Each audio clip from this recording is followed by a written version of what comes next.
Hello student, today we are going to see the centrifugal pendulum absorber. As we know that we have the three types in our syllabus of absorber.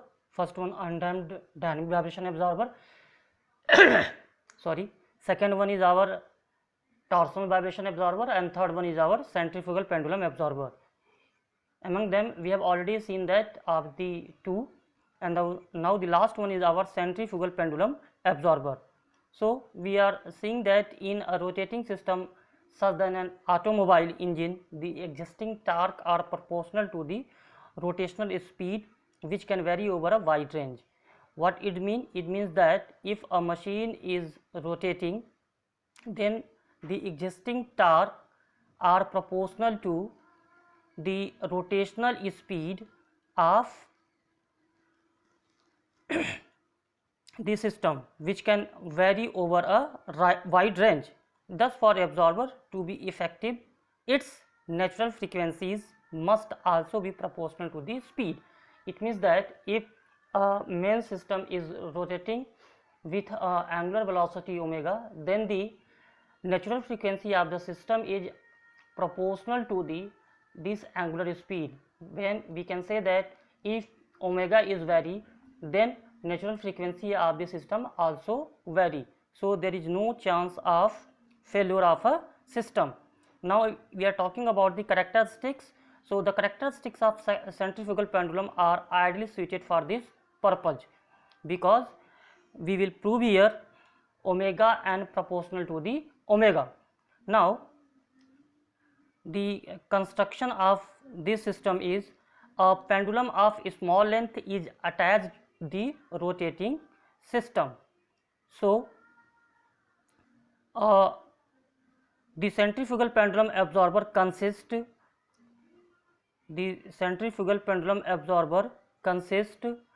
of a pendulum of mass m and length L attached to rotating body.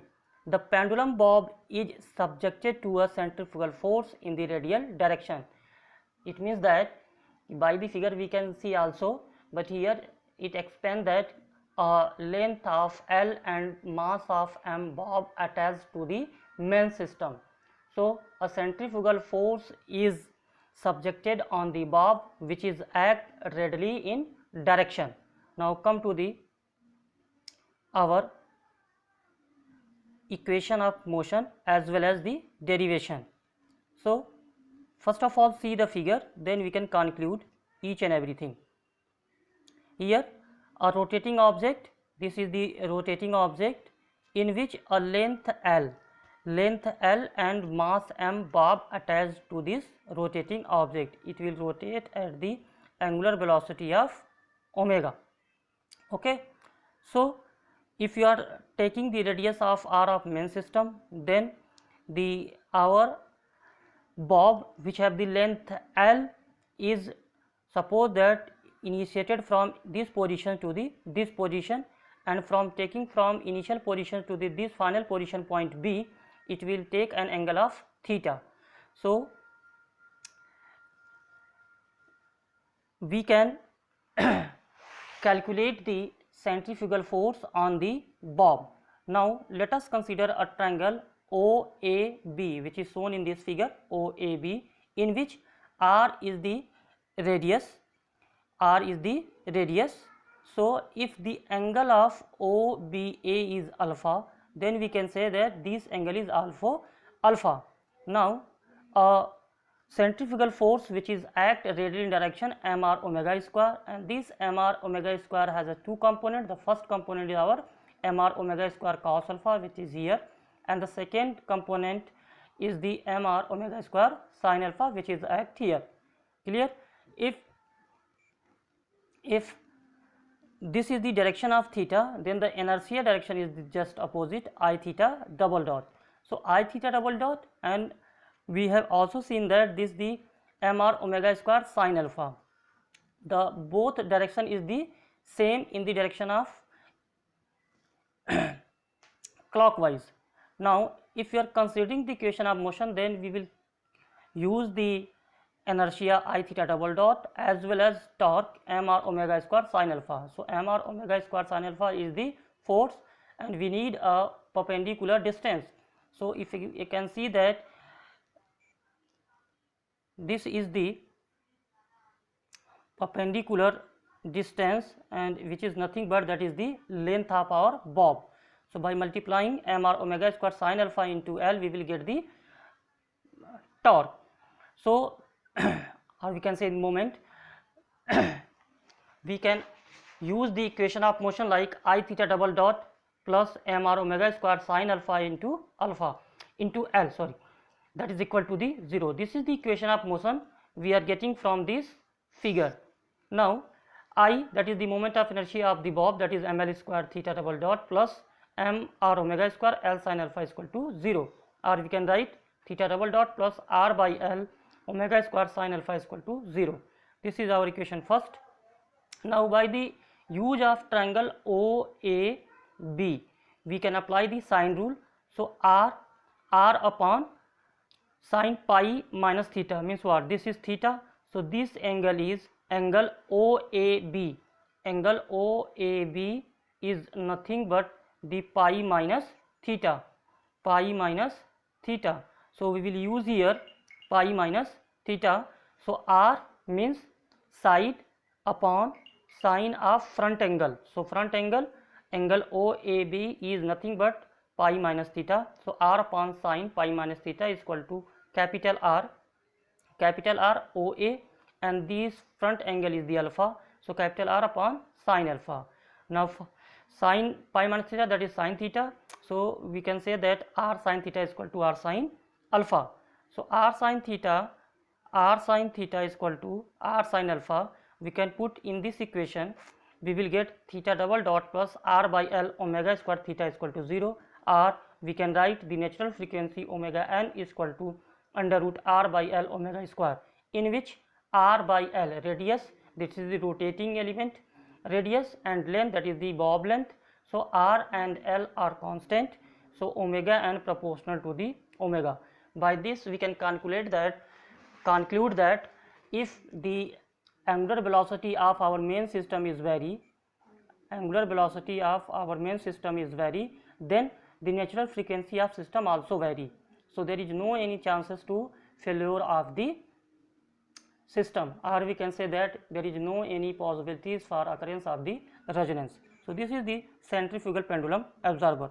Now come to the numerical and design absorber. So first of all we will see that what are the formulas used here. So omega by omega into its whole square is equal to 1 plus mu by 2 plus minus under root mu plus mu square by 4. Mu is equal to m2 by m1, omega is equal to omega n1, and omega is equal to omega n2. So omega n1 is equal to omega n2, that is k1 by m1 is equal to k2 by m2. It's for the tuned condition. And if the rotation parameter is given of the system, so we can calculate omega is equal to 2 pi n by 60. Now the important task is that calculate resonant frequencies ratio, that is omega upon omega 1. So these are the formula which is used in our design of absorber system. Now we are going to understand by one numericals. A compressor runs at 500 rpm with forcing frequency near to its natural frequency. Design a suitable vibration absorber for the system so that the nearest frequency should be at least 20% away from the forcing frequency. Assume mass of machine 30 kg. So I already mentioned here m1 is equal to 30 kg. Now see that n is the rotation of compressor, means this is our main system. So n is equal to 5000 rpm. We can calculate the angular speed of compressor, omega is equal to 2 pi n by 60. It will give this much radian per second. For designing an absorber, omega is equal to the omega n2, or we can write omega upon omega n2 is equal to 1. 1 means 100%, but in the question is given 20% away, so it will be give two conditions. The first condition is that omega upon omega n2 is equal to 1 plus minus 0.20, because it will be 20%. So omega upon omega n2 it will give 1.20 or 0.80. Now we will design for both 1.20 and 0.80. So move for calculation. Omega upon omega n2, that is omega upon omega n2 is equal to 1.20. So omega upon omega n2 its square is equal to 1 plus mu by 2 plus under root mu plus mu square by 4. Put the value of omega upon omega n2 0.120, calculate the mu, that is 0.13. Now choose omega upon omega n2 is equal to 0.80, and putting the values in same equation we will get the mu is equal to 0.20.